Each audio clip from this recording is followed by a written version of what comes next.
bana BCBG ma fanatique à la bonne musique atobalingaka information en temps réel quoi sans polémique biso tout s'abonner puis tout landaka mingi Ribi Lindungu Vidéo TV blague T awa penza okuzwa info à l'état brut à temps réel sans polémique sans injure t'as rendu tout ça l'émission pepele blague T donc bolandaka Ribi Lindungu Vidéo TV. Ici c'est pas pareil, ça n'a jamais été pareil avec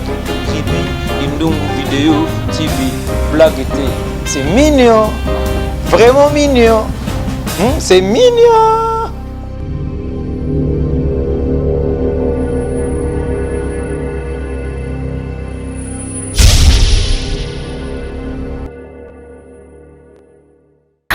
Mes chers abonnés, mes chers internautes, votre chaîne que vous aime beaucoup, énormément, Babi. Ribi Lindungu Vidéo ne tombera jamais. Bon début du mois de juillet avec le Seigneur Jésus-Christ. Nous avons appelé ça Abisso Makas, nous avons le suprême Dieu. Nous avons vu Abisso Bastelle étoile, parce qu'on a la suprême. Ce qui nous a été, nous avons vu Abisso veut dire mon boulot. Merci beaucoup à Papa Ribi pour la confiance que tu donnes à Stella étoile. Pourquoi pas maman José Bouetou, là je vois Papa Belibé, là le préfet, le partenaire officiel de notre chaîne Ribi Lindungu Vidéo. Pourquoi pas un grand merci à le cordon JCB6 derrière la caméra. Stella soin ce qui Stella est noir un bon toto qui se respecte donc misala kakezoloba pas trop de commentaires mais misala les a vraiment moi ébélé. Merci à tout Stella étoile, je l'appelle souvent sa majesté. Merci na Peka et puis merci na papa Bota Stella étoile papa Michel Bolanga. Un grand merci à Priska Katale, un grand merci à tous Stella étoile toza awakaka événement moko tobato qui événement du siècle le 30 juin jour d'indépendance qui sera 62 ans donc 62 ans d'existence et puis événement qui venons au tombe la fête le 30 juin babi événement ya wenge 4x4 tout terrain qui martyr et tonda qui plaît à craquer avec beaucoup de monde, beaucoup de débordements. Batabalé recote à partir à Tongo Timboutou. Batazo Kotaka événement vraiment trop de spectacles, trop Congolais pena batala qui pena satisfait vraiment na mokolo ya concert wana yango to le belaka par rapport ya banalise wana. D'abord un grand merci na Doli Malonga, Babi Brigitte Mandanda, Valentine Massamba, Bijou Bouetou, Alain Dengeta de Mokoso, Balobi Passi Kisangi et puis Maman Verombia. Je n'ai pas funga no plateau nazanga mon côté donc on ça la analyse par rapport à Makambo ya concert à Wenge et puis les autres divers après. Bonjour Kevin. Bonjour Christelle Bolanga, bonjour Nababoni Nyoso bato na biso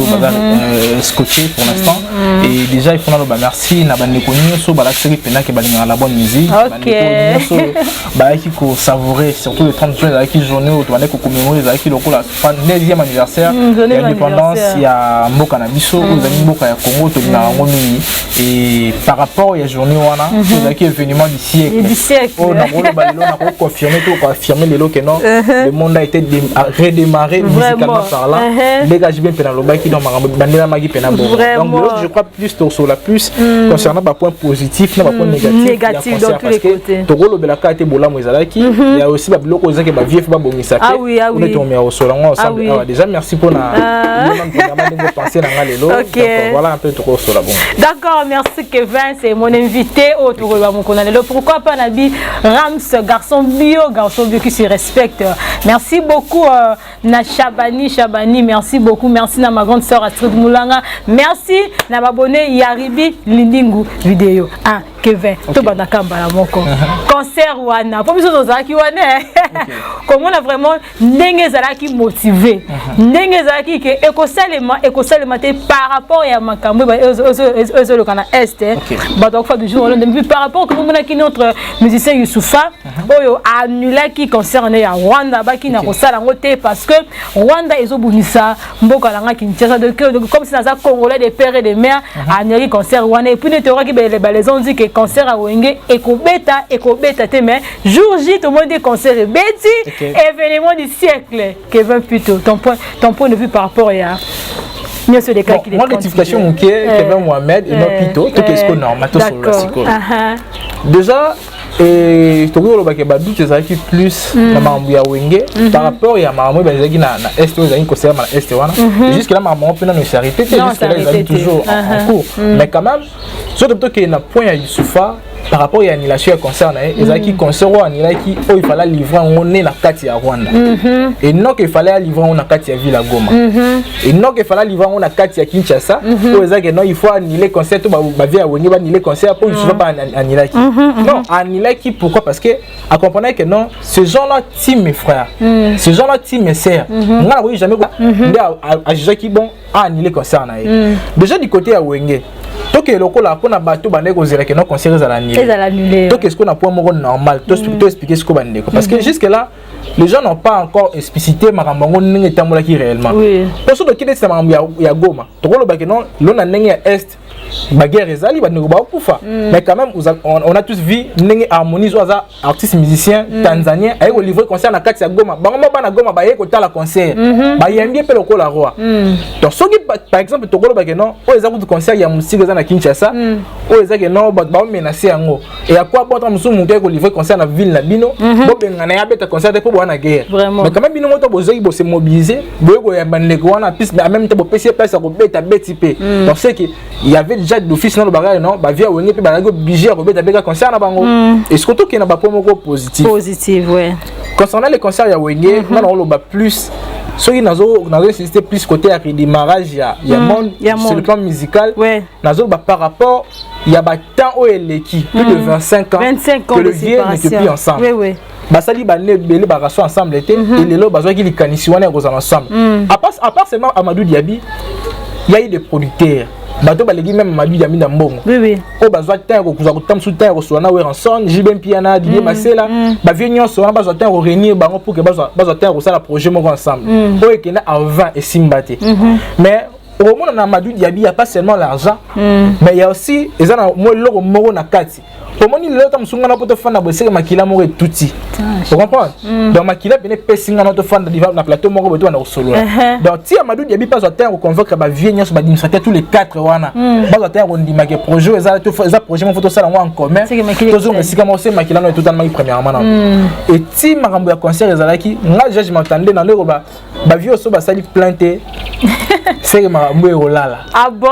et en plus il y a pas seulement Weranson et Jibem Piana Weranson et Jibem Piana bien que bakabwana bango mais autant na niveau ya leadership na niveau ya kenon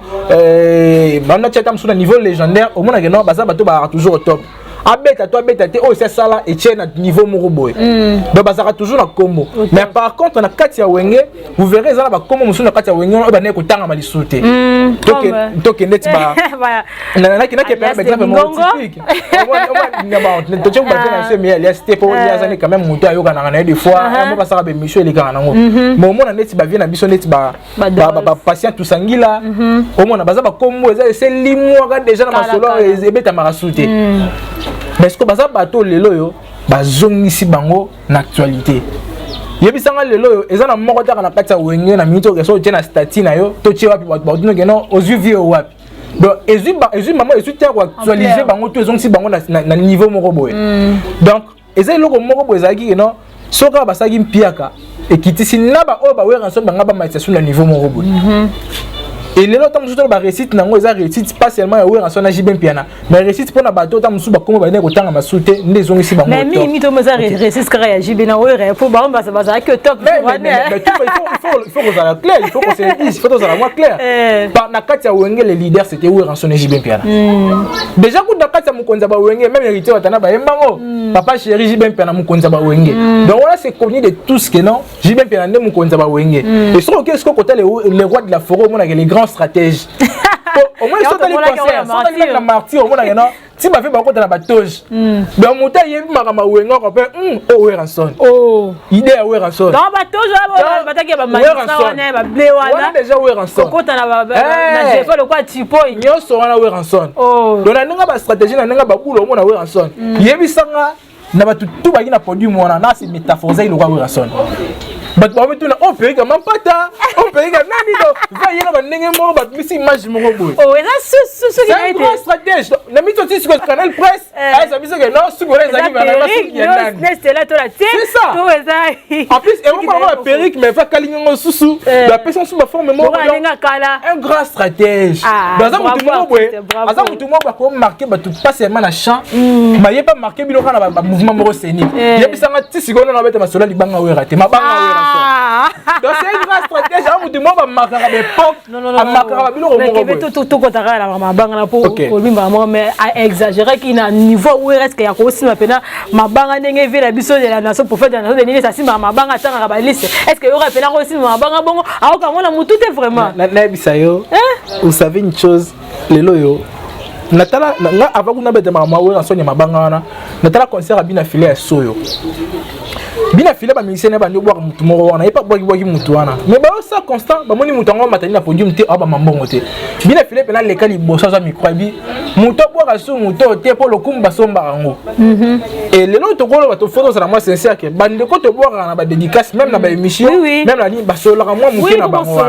il y a pas seulement caché to zora wana to ndeko mota mzo tinela nga ma t-shirt mo loko mo ne ça qui n'a fait vivre ça qui n'a vivre pendant dirait une année non et ça va biloko musu ba besoin musu na zana ngota musu ndeko na moi 100 francs na moi 200 francs ndeko permettre nga na vivre donc let's la liste mabanga ndi ba de musu ba oh Nelly Moussé a vu mabanga 5 fois abel la chose mabanga 7 fois mais il mérite ça ba kena ba nombre wana mais oh ba vieux wana quand même photos à peu sincère ba vieux wana ba bel chou ba Nelly Moussé wana ba mère wana tam suma rambo ba sey pe na ba vieux ba we ranson tam so en coulisses musu do monate musu do yebi pété pour déjà surtout que ok non ma ko etal na nous le gouverneur Gentini Ngobila il y a des remettats 20 dédicaces na ata ofele ozwane quand il y a ofele parce que sur le plan sécuritaire au moins que non si les gens ont le conseil c'est le gouverneur a vu faut autoriser non premièrement et en plus sur le plan sécuritaire il faut appeler ça une jonction et pas plutôt les commandants à ville de Kinshasa Sivano Kasson il y a muto repère ça je sais pas naï donc maramunyo sur les gars qui na marqué on a sur le plan sécuritaire le rôle numéro 1 c'est ça qui gouverneur dans un montant mérité ba dédicace naï donc déjà bato on va dire souvent en son exagéré qui n'a pas plus sur noter ma plus sur noter pourquoi parce que ce pas Cardozo moi mazaki en vie na si je peux pendant 25 fois so il peut Cardozo moi mazaki en vie donc mon montant na batu na et en plus na roya ka tena sentiment na fani maman na habiter na boki cameraman na so na sima non c'est so na boki cameraman na biso c'est ngana yebi non relation nga cameraman c'est za boy soit après c'est ngama mukele soit relation na biso za na tam so banengo c'est ngana valoriser devant batu na nyaso et là batu ba comprendre ngwana sauf que et là on a trouvé moi ma peine à minute aux anini maman na biso aussi déjà m'a partagé ko ça live après concert pendant qu'on révéler na batu nyaso que non il y a pas bakisa qui 3 combos na yemo na liste wana déjà batu no ba tisi ko mabanga no e chano polémique mais ba batu so ba trois dédicaces na kati wana mais ba ise sous batu mabe parce que même la personne qui combo ya diacre na apôtre to ba komoni po ba ka pasteur ti siko so to yeba te po wa so ti siko ba ne pasteur moko te ni mutu moko za to yebi mama lingomba donc ya mitu siko yangwana mamuni to mitu na yangwana mais fallait pas asala mama wana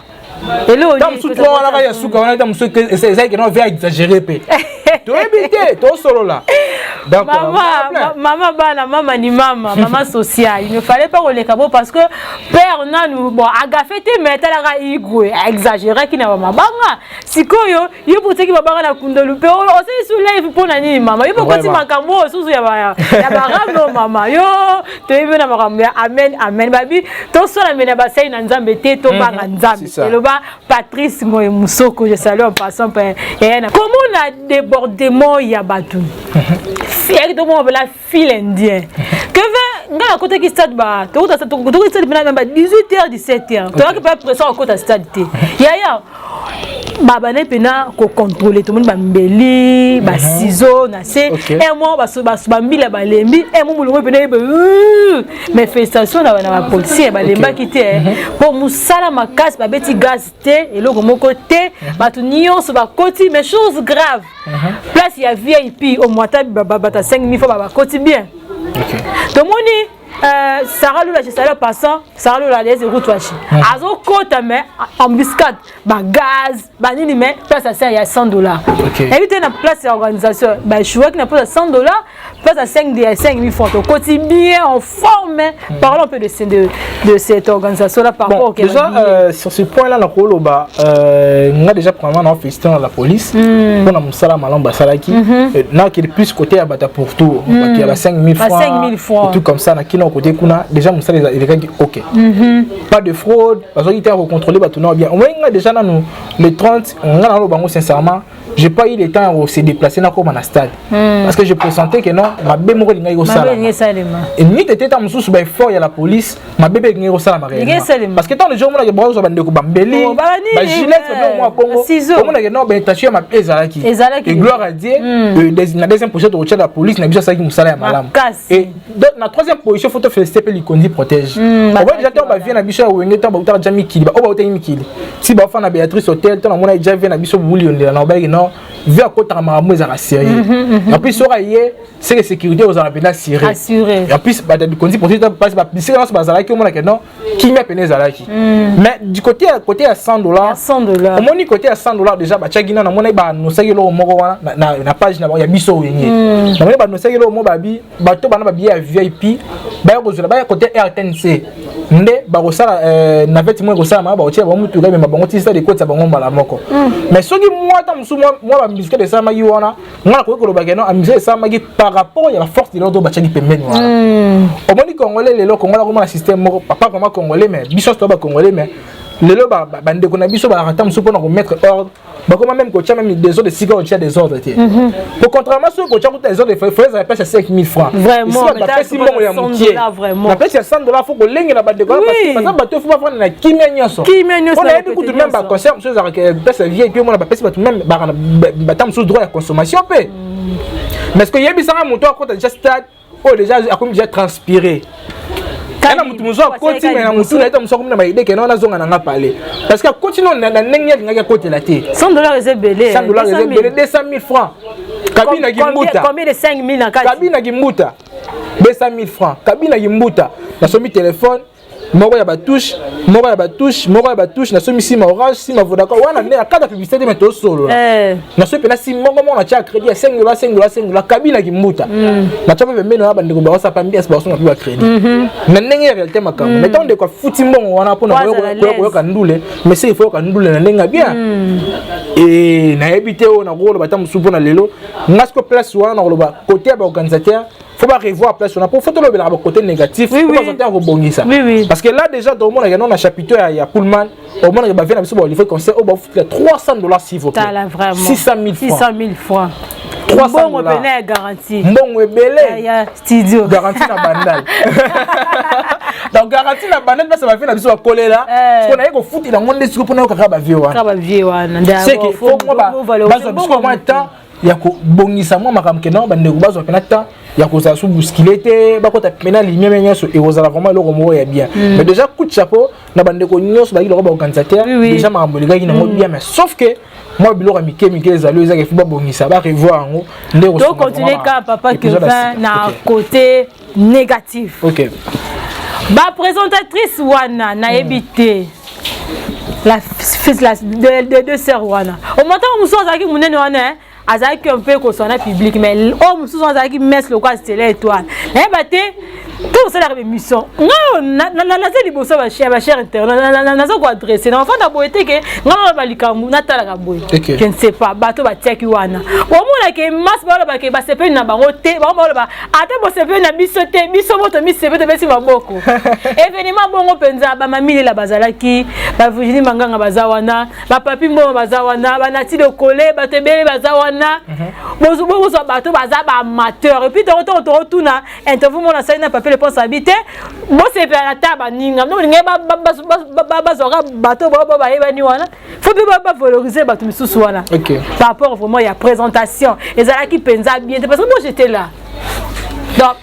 mas penza bazala qui penza satisfait na bato nga personnellement ça quitté physiquement boy mais dans un esprit oui il faut un esprit parce que j'ai eu le temps ya ko la live du début à la fin na elengi ya Congo que je salue Tracy Melenga pour na effort pour ça qui on a bande ko be bazo ba live penate mais quand même il y a ça qui be fort on est aux live on était à plus de 22 000 spectateurs jour vraiment un moto parce que ga 22 23 tout kiti 22 tout c'est toi qui ga bon dans notre ba live na mona ba commentaire za ya o seka o suba na bilamba vraiment mais déjà du côté présentation na ko loba na ko loba te bande ko za ki top te non parce que chose tozawa on n'est pas des professionnels à 100%. Oui. Ça peut arriver que non. Ça peut arriver, on a eu peut-être le temps où animer tam sous na ba fête mo ba feste mo boza que to fanda, aux alentours il y a tam sous 100 personnes. Et dans qu'est-ce qu'on est il y a plus de 100 000 personnes, 100 000 personnes dans siga wana. Parce que imaginez il faut gérer ba tension ba tout wana. Et tout temps passer en mo to sur la compréhension ndenge mo côté. Moi déjà je dis bravo à eux parce que baza bato autant musu baza ita quand même ya répondre au moins c'est pas seulement ba mille landé baza ba professionnel à 100% non moi je courage toujours la sœur la mère n'encouragerait à tout moment et déjà nga mon fona lo badolo aza fierté da musa to sala o aza fierté na biso papi mboma une fierté totalement donc na tiro polé une fierté totalement donc ba vie nyoso wana oyebi wana bon ba fierté na biso mais il y a pas seulement NF bazala quand ba place ba vie bazan non au moins tomba ndeko ba yaka sur place wana oyebi so bazo ki yonde konanga ba tio place wana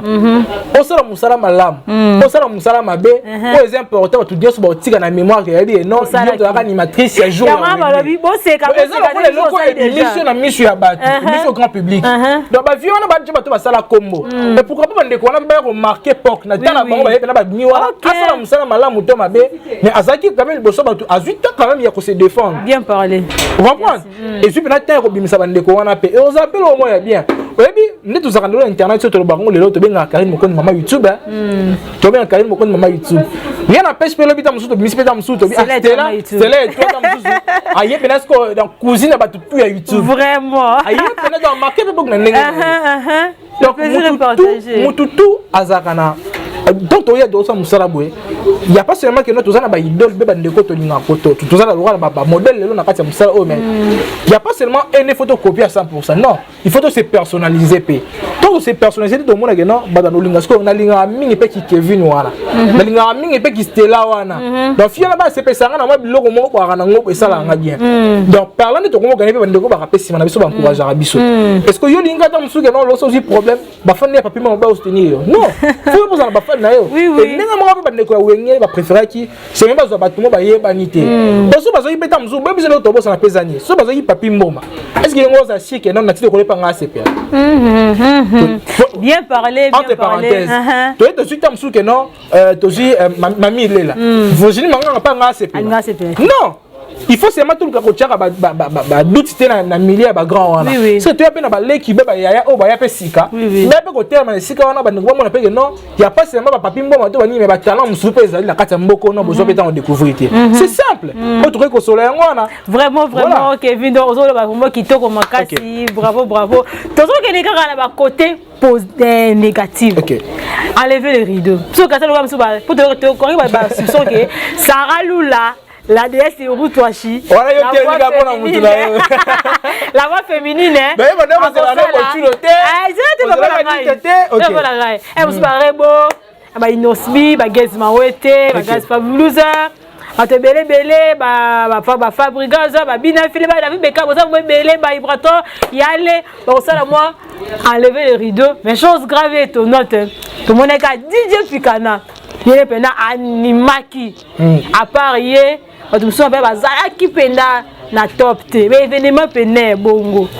pour nitika ko valoriser ko zo bon éviter ba salika parce que ndengo lobi que tout se fait na terre na talon muninga ce qui fait ba belenga ba benga nani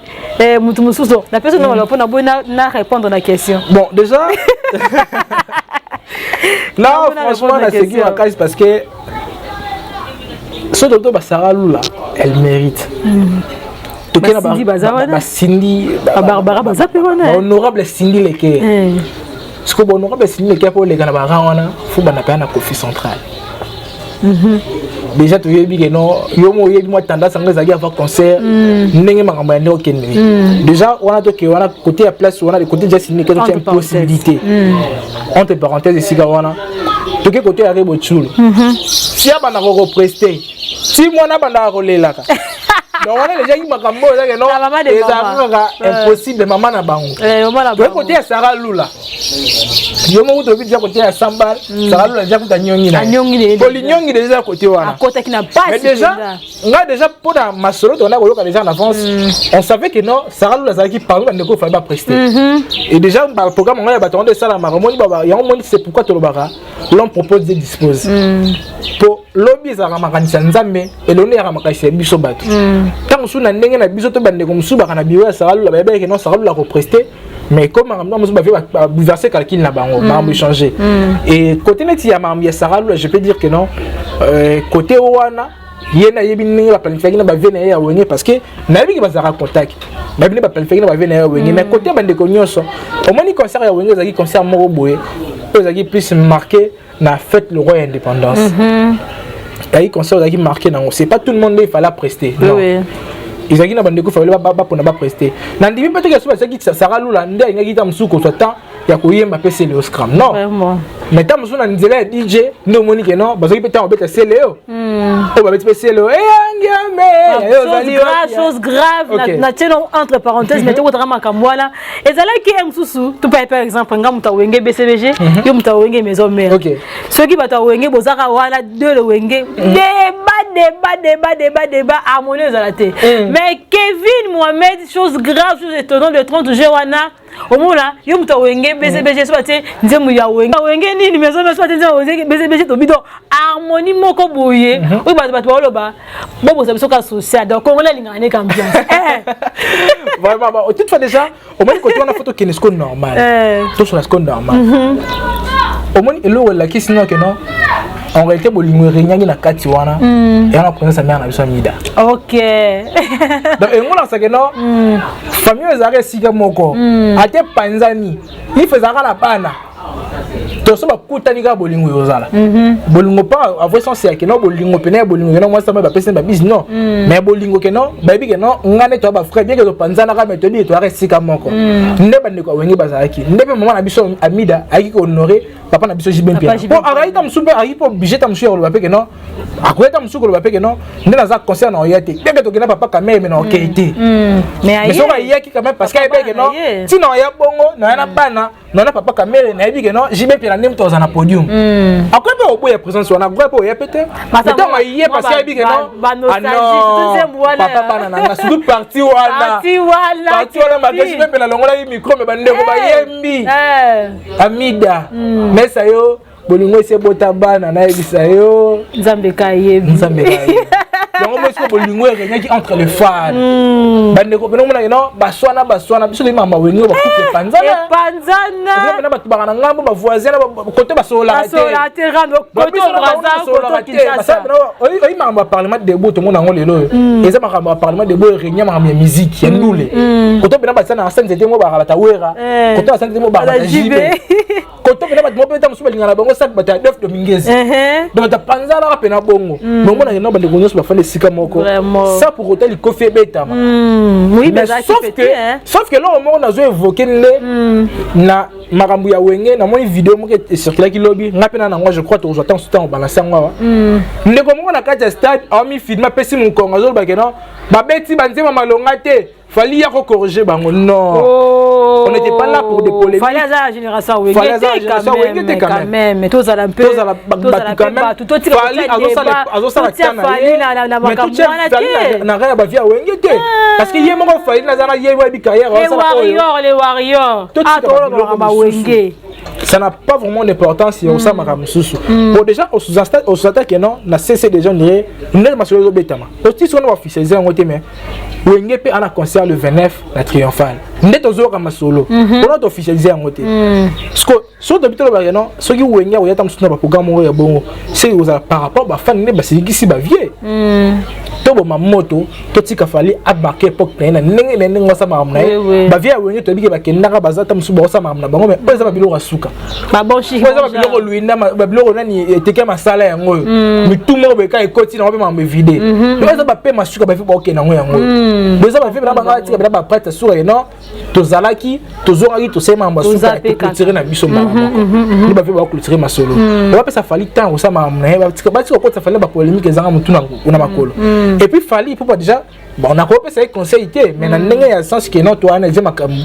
atika ko ta ba polémique ba fan ba tchaka biso pe de fond na libulu na moi déjà publication et mon story alobi pas zo luka respect à retrouver respect mais ozo ken libanda ya respect à retrouver pas zo luka wana donc déjà et comment que déjà ba tendance si moi ya mabe toujours linga peut-être que ça que non petit moko manquer ba vieux moko to ba vieux moko ba ke ba mo ba mabe pour na petit moko vraiment et ça pena moi bien donc voilà message de corruption. D'accord, merci beaucoup Kevin. Non mademoiselle Belé c'était toi on Belé mais le réalisateur a Katinga donc plaisir makasa ko ya ba Kevin to rozonga sipo mama wengeo to zo lobela ngokaka so to c'est mama là il faut encourager donc c'est là qu'il y a un côté négatif mais moi juste au point de vue na yo moi na mama wenge puis moi li lobasuka ba dédicace au ça vraiment moi bien. Bon côté ya wenge déjà je peux dire que non ba vie ba zogi penza bazaki venait temps ya ko sala ma minene on s'attendait pas vraiment que non ba vie ba ko sala stade on est à plein bon et la stade était pleine et bandeko bazaki venait temps ko la bonne musique bien que ba répertoire bien sauté mais quand même excusez-moi ndambo ba yi wana et souvent bandeko quand même bazo bazo temps revivre les grands wenge tout terrain mais bazaki temps revivre vraiment ça vraiment plaisir à trop ba vieux ba légende pour ba nyos ba yo ba légende ba bato ba tika empreinte musique à Congo la culture à Congo ba vieux vraiment bravo à vous ezaki facilité ya kosa marambo bosalaki et lelo bo prouver dans monde entier que non boza bato bokangaka pena Afrique et bokangaka monde entier lelo ça dinga plaisir à toi au monde que non Trace Africa et publier babi bana wenge ba au top. Vraiment, qui tombe ma casse. Tant Trace Africa déjà c'est le bon donc ils ont été image jambo na biso positivement image jambo na biso vraiment ça dinga plaisir à trop ya komona mambo ya bongo sauf que moi ba point mike za ki wana faut bonisa et na be côté ya chant sauf que moi ndam pe ba côté moi faire rigolo pe fallait garazala bon ça peut pas décider autrement ne faire rigolo pas à quitter mais toi qui prend héritier héritier watana tour de contrôle na ça dinga plaisir à toi omoni c'est pas pour rien naka lelo autant tu dois comprendre l'importance ya rozala bien aba aîné et pas héritier watanabe oui ils ont maman exemple lelo pas héritier watanabe héritier watanabe ba matana podium ils ont biloko monsieur significatif spirituellement a matana podium ma fait walo ba mona to tigela libele vraiment ils ont biloko moko eza significatif omoni ka héritier watanabe na matana podium ndeka matai bongo to fa na kan jour ba vient na biso ba ça pena ba live mo ba non héritier ba fano to zakana bango na stade wana eza ba fano to tikela ko le héritage vraiment mais yo ne faut ba hériter pena hériter donc ba na besoin ba biso be ta ba hériter ne ba zakana pena hériter vraiment donc ezaki blo mo ezaki significatif yango moni photo lukato ça va bien na ba mikolo ba pour nous sakama ba kitoko likolo na biso parce que ba biloko mi na biso et ma biso moi likolo pe susu moi mingi merci ba dédicace ça moi bien parce que déjà merci à Jerez Mboni depuis les ISA merci à madame Karine Kololo Mboni depuis les ISA également. Merci à Vodi Kabouikou, merci à Levier Marley Matumo à London, merci à Dachumba Anzeti Alite la papa na Melina, merci également à Djongo Naimen, bourgeois humble, était avantagé, merci à Flat Hotel, Wawa, Queen Bee, Nakatia Badan Sikini, on a venu Mbungu, et Bandeko Barawana pour nous là qu'on s'est reposé dans le bien. Vraiment, je crois, tout ça pour nous resserrer. Merci Nayope d'avoir pensé à moi. Merci beaucoup, merci Kevin. Nous avons plaisir makasi na plateau ya Stella Étoile, tout la actualité ou événement du siècle oti sikoyo tozara ko to les mangote. Merci là mon fils que j'aime beaucoup Yassane. Na ngake vraiment ya trop. Comment ça va bien. Baby boss. Comment ça va bien. Mon donc, en posant une question, il me répondre. Mon père Ah, non. L'enfant de maman Priska Katale, il y a trop de respect pour vous. Tony 5-2, merci vraiment. Merci à PK Sa Majesté. Merci à Général Simon Caméra. Merci à coordonnateur JCB6. Merci à papa Ribi Lidingu. Merci à Sandrine. Merci à Charoufa. Merci à maman José Bouetou. Merci à papa Belibella, le préfet. Quant à moi, c'était l'étoile. Bonjour, bonsoir, bon après-midi. Ça dépend à l'air écoute. Pour la émission. Bonsoir, à la prochaine. Bye. Bana BCBG, ma fanatique à la bonne musique, atubalingaka information en temps réel quoi, sans polémique, biso tout s'abonner puis tout landaka mingi, Ribi Lindungu Vidéo TV, blague té, awa penza okuzwa info à l'état brut, à temps réel, sans polémique, sans injure, t'as rendu toute ça l'émission, pepele blague té, donc bolandaka Ribi Lindungu Vidéo TV. Ici c'est pas pareil, ça n'a jamais été pareil avec Ribi Lindungu Vidéo TV. Blague était, c'est mignon, vraiment mignon, c'est mignon.